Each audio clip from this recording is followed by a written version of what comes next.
guys, Amanda here from SplitSum, and today's video is to introduce you to a brand new feature which is currently launching in beta in SplitSum, which is for public bookings. Now, we have been working on this for absolute months, but before that we were sort of researching booking platforms that we could integrate with to allow our customers to have their customers book in with them and still have the payment split, but there just wasn't a good option without you having to spend a ton of money. So we just thought, let's just build it and then we can control the whole process. So that's what I'm going to show you today. I'm going to show you initially just like a basic booking, what it looks like for your customer, what they can expect. And then I'm going to go through how you customize it. Now, we're using it in my tattoo shop for walk-in bookings and appointment bookings. So I'll show you how you can kind of customize it to do some unique sort of things that you wouldn't necessarily normally be able to do. I think it's pretty awesome. So yeah, I'm going to show you lastly as well how to enable it on your SplitSum account. It's going to be in a beta phase until September 1st, 2026. So you'll be able to use it absolutely free of charge. And then after that time period, it'll just be an additional price on top of your monthly fee. All the details are going to be at the end of the video. So let's have a look at the public booking pages. Okay, so this is a public booking page. This is our testing server. So this is all mock information, but this is exactly how it works on the live site. So I'll show you first, the anatomy of it, right? So we've got here is your user profile image. So if your admin account has a profile image, it'll appear here. If your service is tagged with a contractor, split with a contractor, and they have an image, their image will show here. It will still say the business name here.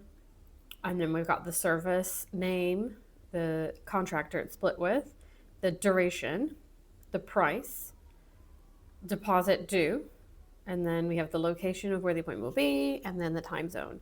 And then this is just a description down here. So now on this side, we have the next available appointments, which for this user would be May 3rd. And so these are the time slots that the user can pick from. And I'll go into more detail about how time slots and everything like that a little bit later on.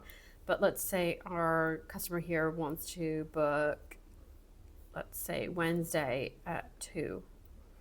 So this is the booking form. So this is what happens once they click to book.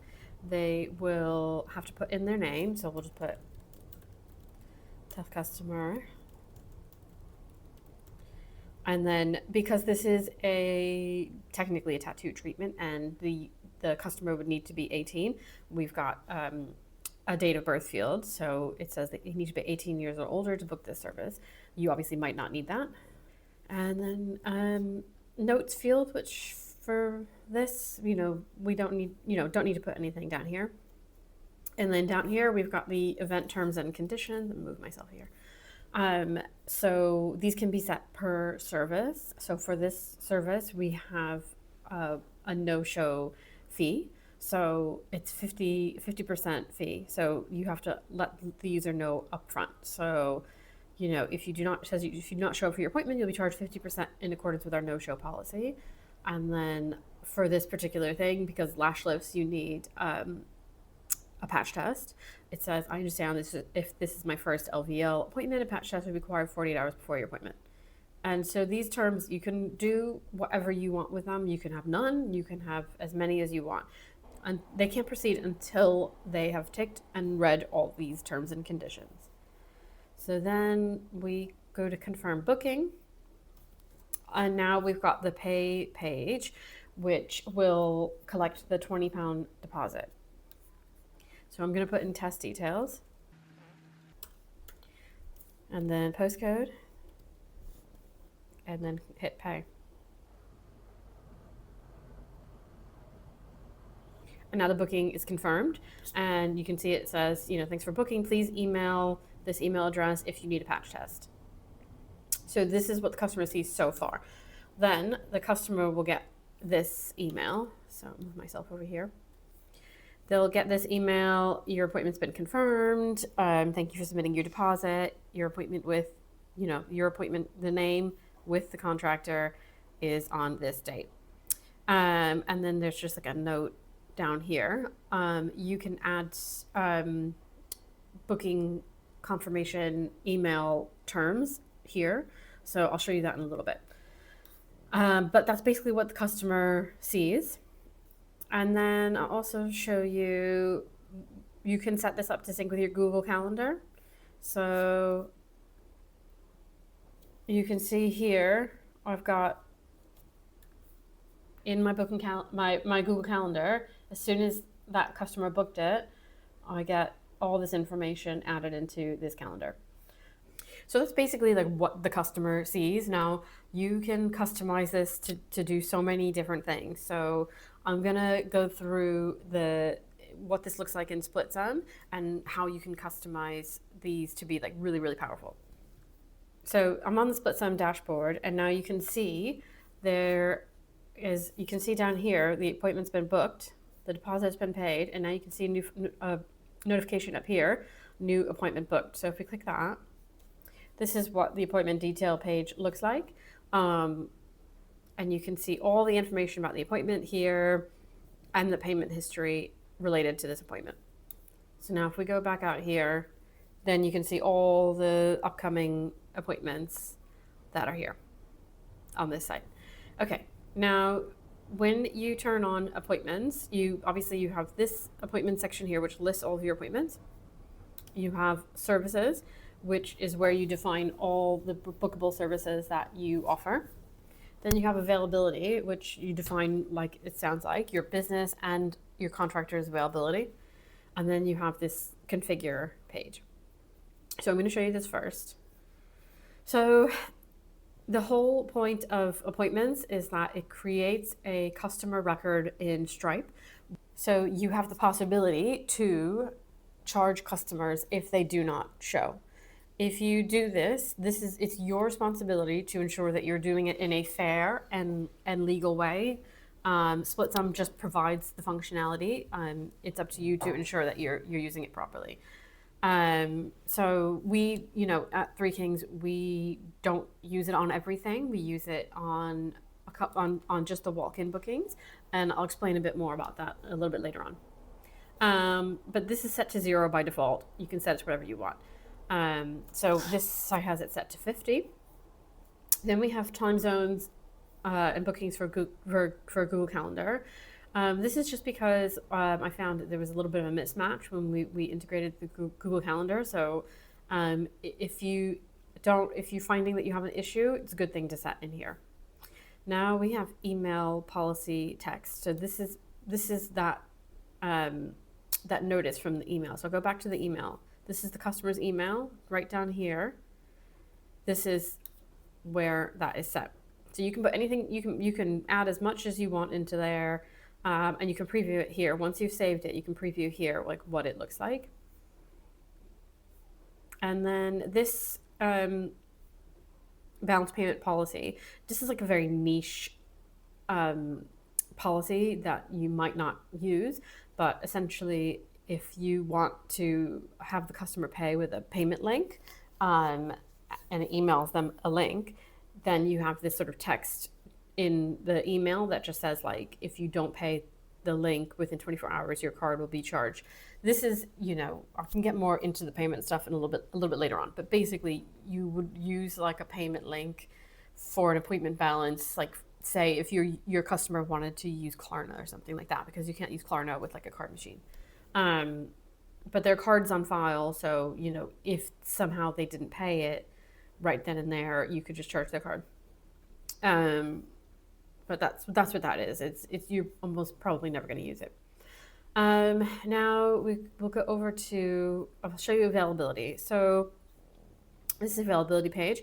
First, we have the business hours. So in here, I've got set our standard business hours. You can add another line if there's like a break in the day or something. And you can add date overrides. So I'll just show you this. So you select a date. So we'll just pick a date here. And you can either mark the date as unavailable, or you can say like, okay, so this date we're only going to be available till like 5, and save that. And that appears here, and you can move it there if you want, but then that will affect your booking pages. So business availability is for services that have no split. If your services are going to split with your contractors, then you have your contractors availability over here. So each contractor can have availability set, and they can have their own date override set. You can give your contractors permission to edit their own availability. I'll show that later on, but this is what it looks like for the admin. So now we go over to services, and this site has a couple services put in here already. This is the one that I just showed you. So what I'm going to do here is I'm going to show you what the form looks like. So this is where you put the name. This is the description that was on the left side of the screen. Location. So locations are tied to the locations added to your SplitSum account. If you don't have one, you'll need to add one, so you can add one there. Now this shows the price of the service and the duration. And the duration is obviously what determines the slots. So your availability, if it starts at 11, your first slot will be at 11, and the next one will be 120 minutes after 11. And that's how it works. This one requires a deposit, which is a fixed amount. You can check fixed amount or percent of the price, whatever you prefer. The deposit is £20. We're not hiding the price. I'll get into that in another service. Then we have the contractor to split the service with. So we select the contractor here, and then you can select a per service split. So if you don't want to use the split that is set on the contractor, you can set it in each service. If you want it to use the split that is set on the contractor, just leave it blank. Now down here is the age restriction. Obviously, if you don't have an age restriction necessary, you don't have to turn it on. Here are all the event terms and conditions. If you've got a percentage set for the no-show fee, this will automatically show. However, you might choose to remove it, and I'll get into that in a minute. But you can add as many of these as you want. Now, the booking notes field, you can make it required and change the label. For a lash lift, you don't need it, so we just left that. This is where you set the booking confirmation message. Here we've got restrict this availability. This is good so that you don't leave it completely open to any either last minute bookings or bookings way down the line where you haven't done your schedule yet. I just put 30 days in here, but you would want to put in as many days in advance as you're comfortable potentially adding any date overrides. So you don't want to commit to if you don't know what you're going to be doing in 3 months time or what days you need off, you might not want people to be able to book 3 months from now, if that makes sense. So, and this is just unavailable until, this one is available until 4 days before, just so there's no last minute bookings. Down here, then we have the Google Calendar sync. So this, you just tick it on. You have to integrate with Google. I'll show you that in a little bit. But once your Google's integrated, you tick that, and then you select which calendar from your Google account that you wanted to sync to. So that's the service that I just showed you that was with a booking in. And that's just a basic service, right? That's a basic service that has a set price, a set deposit. It's probably not going to waver from that. It's fairly straightforward. Now I'm going to show you two that are not straightforward, right? So tattoo appointment.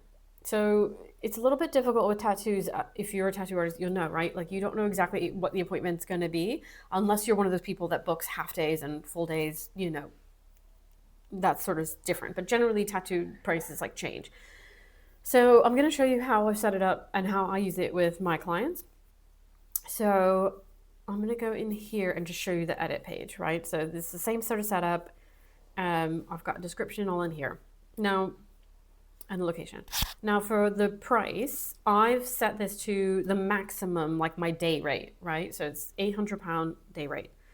And then I set 360 minutes, so I can only book one appointment a day. If I have other ones, I can do those sort of manually, but this is just to make sure that the public booking page only has one listed per day. And then I'm going to require a deposit. So our shop policy is £100 deposit. That's what that is. Now here, I have this hide price on booking page. The reason that we built this in is because, you want people to be able to book with you and not think like, oh my God, my tattoo is going to cost £800. You hide the price, but you really should, in the terms, explain a bit more. So I'll show you what I've done here, right? So I hide the price. So this £800 does not appear on the booking page. The only price that appears is the £100 deposit. Then I've got my contractor. I'll leave this blank because I want the split that's in there. Age restriction, yada yada. So now here's the terms and conditions. So down here, I just said, I have all the terms and conditions about your deposit. I've taken out the no-show fee for this sort of booking because I'm hiding the final price and the user doesn't know necessarily the final price when they're booking. I don't do no-show protection on this. And that's like what I feel is the right thing to do. So I don't have them agree to it because it's not something that I'm going to use. But I say here, our deposit terms, like a deposit's required, deposit's not refundable. And then it says here, your final price of your tattoo will be communicated, references you should send immediately. And then we have just some booking policies, like you may reschedule once in 48 hours. And then I'll show you the page so you can see that. Basically, our deposit thing is if you don't show, you lose your deposit. Now down here, we've got the notes field. So I've made it required and I have them describe the tattoo that they want. And then we have follow up with your references as the booking confirmation message. And then we have the availability window and the Google Calendar sync. Okay, so I'm going to show you what this looks like, right? So this is the booking page. So you'll see over here, it does not say the price. It just says £100 deposit due. And I've added in here, the final price of your tattoo will depend on what you want tattooed, and you will be informed of your tattoo cost before your appointment. So the user should understand that, but it's also in the terms. So this is what this page looks like. So you put your name, email address, date of birth, and then here it says describe the tattoo you would like. Now we have all of our terms. So deposit is required from the booking. Deposit is credited toward the total cost of your tattoo. Appointment deposits are not refundable. The final price of your tattoo will be communicated to you prior to your appointment. References for your tattoo should be sent immediately to my email address. You may reschedule once if you have at least 48 hours notice before the start of your appointment. After that, one move, any further date change is treated as a cancellation in the original booking. Cancellation of the original booking. See below. This is, if you do not attend your appointment and have it rescheduled under this policy, your deposit is forfeited. To book a new date, you need to pay a new deposit. So that's just like our basic like booking policy stuff. And so I've been using this pretty successfully with my clients. Generally what happens is like somebody will email me, I'll give them a quote, and then I'll send them the page, and I'll just say, here's my availability, pick a date, and then they book it in. And that's working fantastic. I haven't yet had a person just book in without knowing the price, but I'm sure I will at some point. So that's how you can do it for like tattoo bookings. I mean, you can kind of customize it to do what you want. So change it how you see fit. So then I'm going to show you the walk-in bookings. So this one, you can see here already, it's no split. And it says it's £85. So this is the page. Other thing is for the walk-in bookings, we don't take a deposit.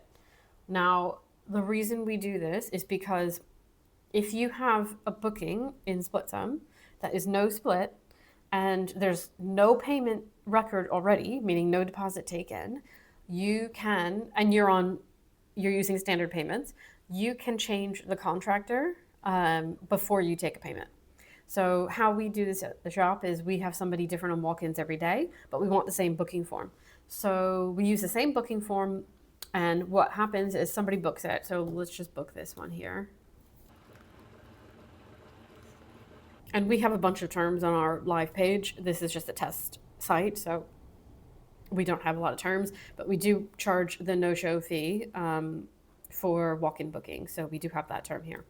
So, and I will say right at this point, if you don't have a deposit for the service and your customer has already booked with you before, they won't see a pay page. So this email address I've used and the card is on file. So once I confirm booking, I'm going to go immediately to the confirm page. See, booking confirmed. And it says, thank you. You can email the shop with your references. Now, what you can see here, so this is our booking here. You can change the contractor. It's no split. You can change the contractor before any sort of payment is taken. So yeah, so that's how we use it at the shop with the walk-in bookings. And just before the payment is due to be taken, the receptionist will change the contractor to the contractor that's working that day.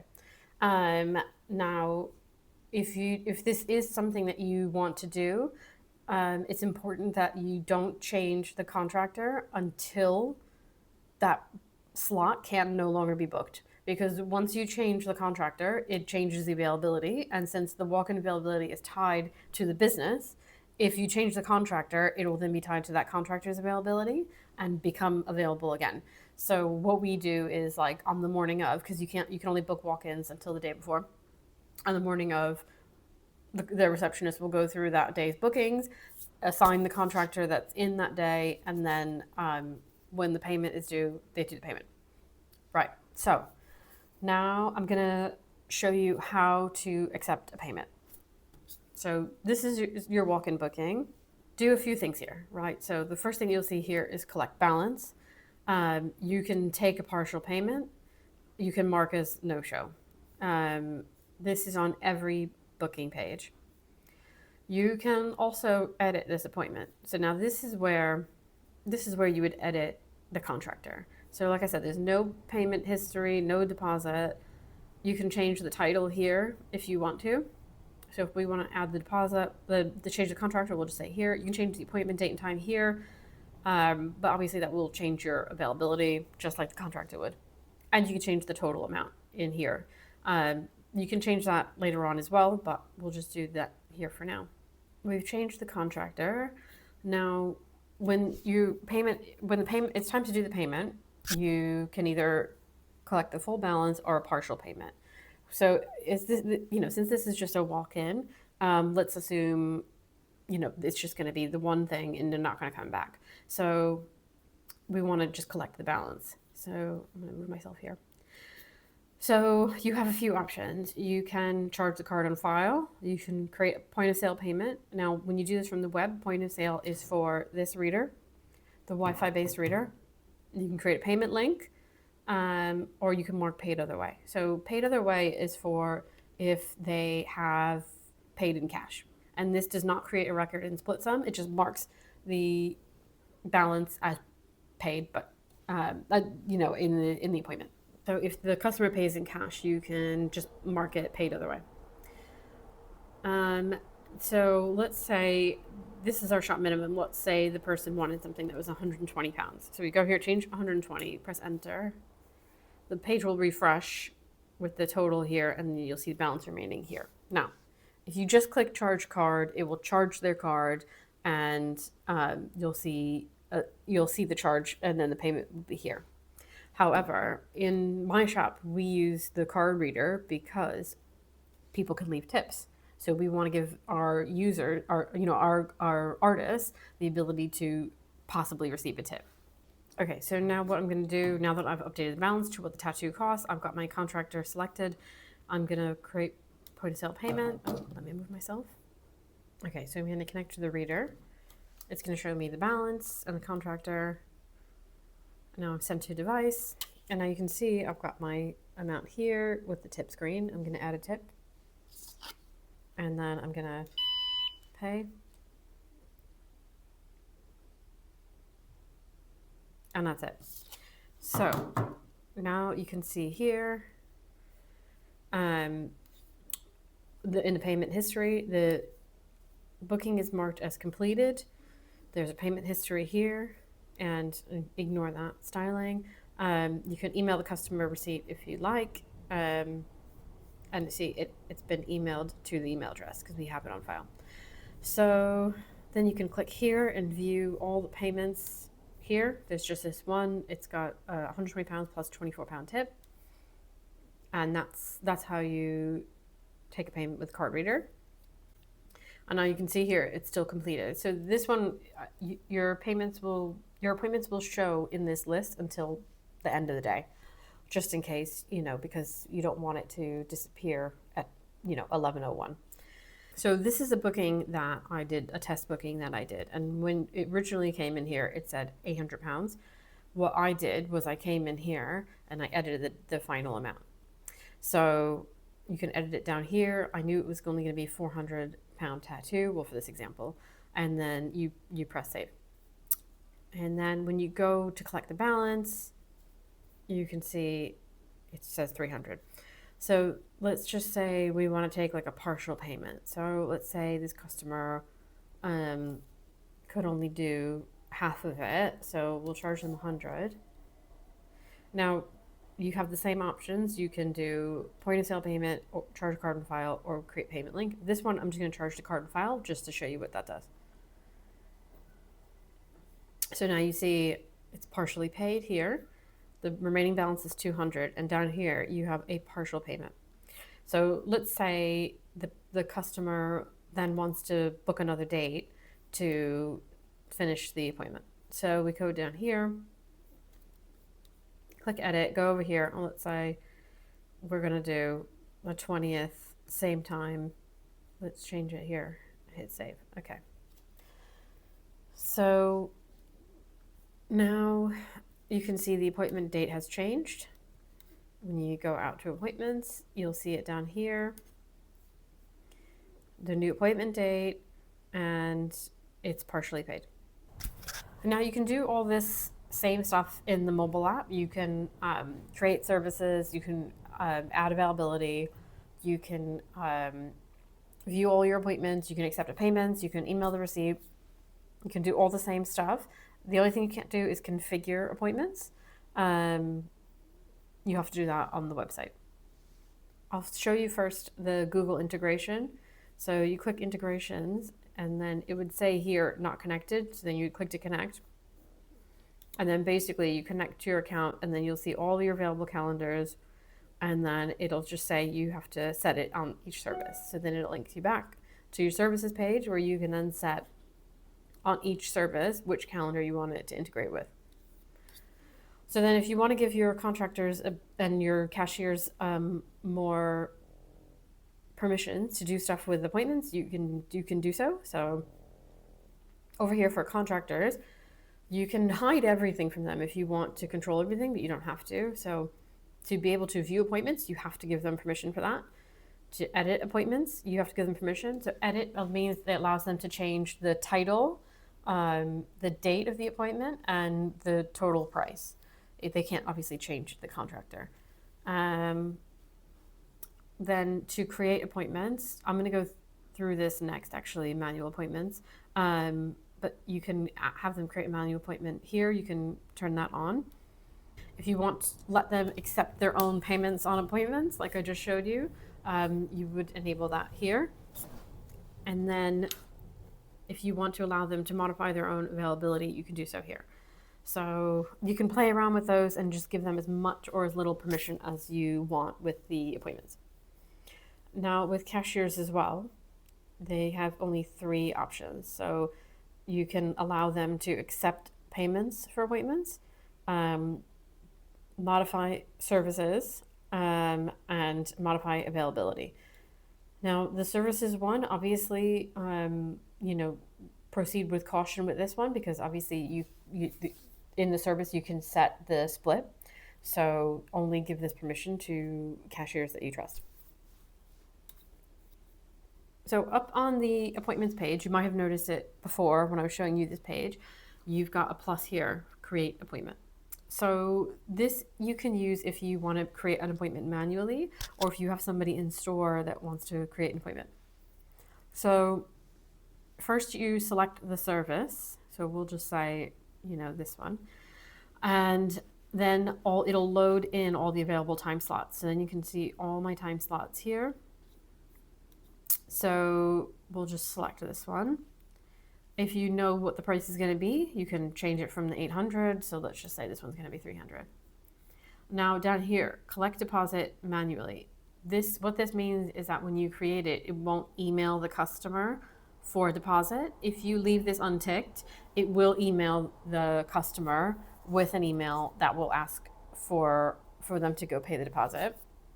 If you select a service that doesn't have a deposit, that won't show up, but you will still see this. So you can, if it's like an appointment for a customer who you've already got a deposit for, you can like turn off the deposit just for this. Or if it's like a friend or something, you can turn the deposit off just for this appointment.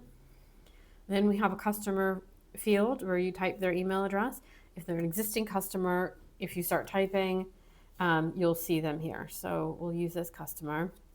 I'm going to leave the deposit so that you can see what the email looks like. And so this is the notes field. So if you know what they want, you put in here. So now this is what you see. So you can see here, it says collect deposit. You can do it manually if you need to, but the customer will have been sent an email. So this is the email, and this is what the email looks like. It just says, can you confirm your appointment? You'll need to pay your £100 deposit. Now this sends like a normal payment link where the customer can go pay.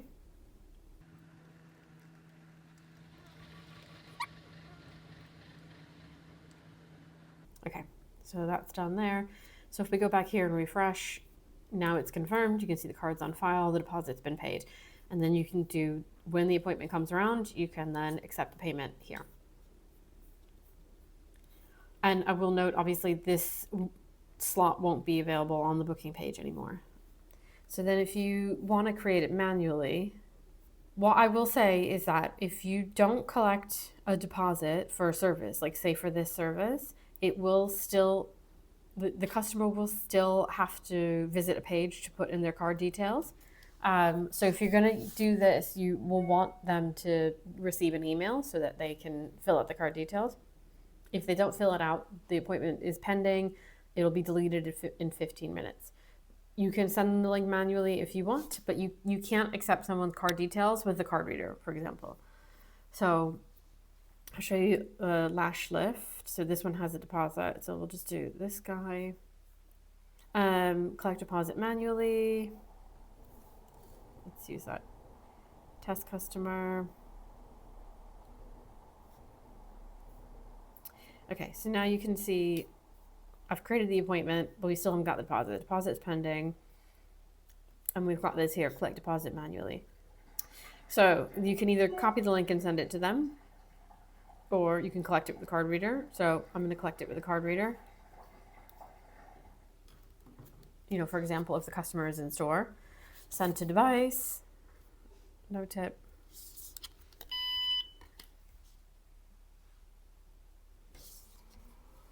And it's done. Now you can see the appointment is confirmed and there is a deposit here. And then you can accept payment how you normally would. So that's basically it. There's a lot of stuff here and there's a lot of customization. So you might need to go back and rewatch things. There's also full documentation written up on our documentation site. So you can go through that and see, but I think it's a really like game-changing sort of feature. I think nowadays people don't want to like fill out like booking request forms with all sorts of information. You know, we've had a lot of success with our walk-in bookings because people love that they, you know, look up a shop near me and they just book it. So it's been like a game changer for us. And then for me personally, it's been so nice, you know, when I'm emailing with a customer and they want to book, so I don't have to do that whole back and forth. I just say, here's my link, go book it. And they book it and it's done. I think it works really great. So how you can use it in your account. So basically when you see the announcement, visit your My Account page. It's not here, you won't see it here, but it'll be in here. And it'll say if you want to turn it on, click here to turn it on, and that's it. That's all you have to do, and then you can start creating services and adding your availability and all that. And like I said, this is in a beta stage, so it's not like fully ironed out. Everything that I've shown you, it all works. The payments split, the tips go where they're supposed to go. all that stuff works. But, you know, we're looking for people to start using it and giving us some tweaks and feedback and stuff to make it even better and really, really, really wrap it up before you have to start paying for it. So you can use appointments and public booking pages with tier 1, 2, and 3 on SplitSum. You cannot use it if you have a links only plan. For tier 1, it'll be $9.99 extra a month. Tier 2, it'll be $14.99 extra, and tier 3, it'll be $19.99 extra. So once you turn it on, it will sort of prorate and it'll be added to your invoice in September. So it's free, totally free. So you can try it now, try it until September 1st, then it will automatically start billing you for the appointments. So yeah, that's basically it. As always, if you have any questions about this feature, you want to try it, you want me to demo it to you personally, anything like that, just reach out to us. And yeah, I'm really looking forward to you guys trying it because I think it's pretty awesome.